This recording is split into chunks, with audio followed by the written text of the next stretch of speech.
What did things look like in the post 9/11 era? Like, take us through a little bit of the growing up years. You're now in elementary school. You go through middle school and high school.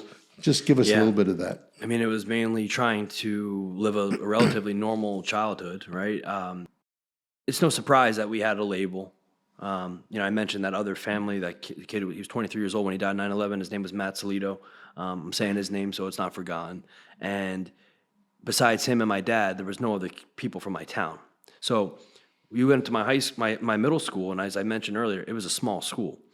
So to me, I just felt like there was always this label associated with me and my brothers, and anywhere we went, because we were called the children of 9/11.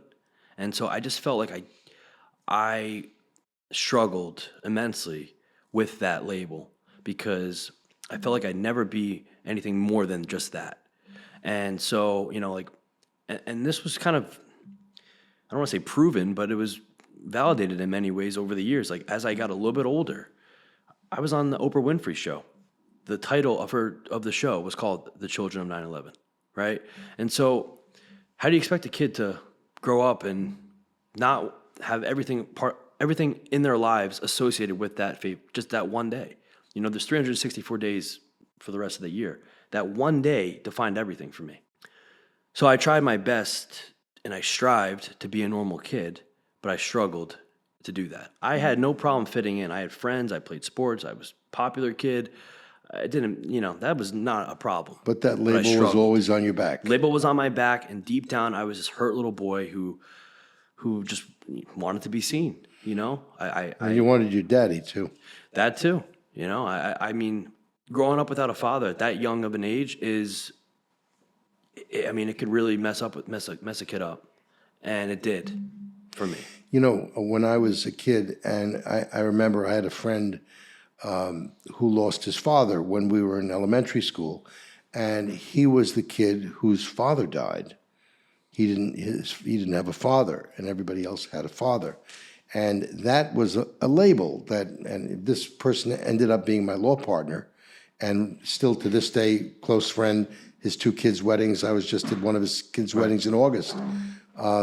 But he was the kid who lost his father when we were in sixth grade. And I can imagine that kind of label was kind of a soft label. It was like embroidered in your back. It wasn't just written. It was, yeah, exactly. And when you grow up in a small town like that too, where you're the only ones, I think there was just I felt pitied when I didn't want to be pitied. I felt at times judged when I didn't want to be judged. And really at the end of the day, like I just wanted to be a normal kid. Right. And not, I didn't want people to be friends with me because my dad died 9/11. All right. I didn't want people to not be mean to me because my dad died on 9/11, right? Remember, we went to a church, one of the anniversaries, probably, I think I was in like 6th or 7th grade. It wasn't at my church. It was at the neighboring church.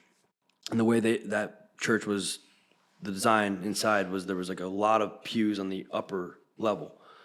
And I remember looking back, and there was like a row of girls from my school, and they're all just staring at me during this memorial mass.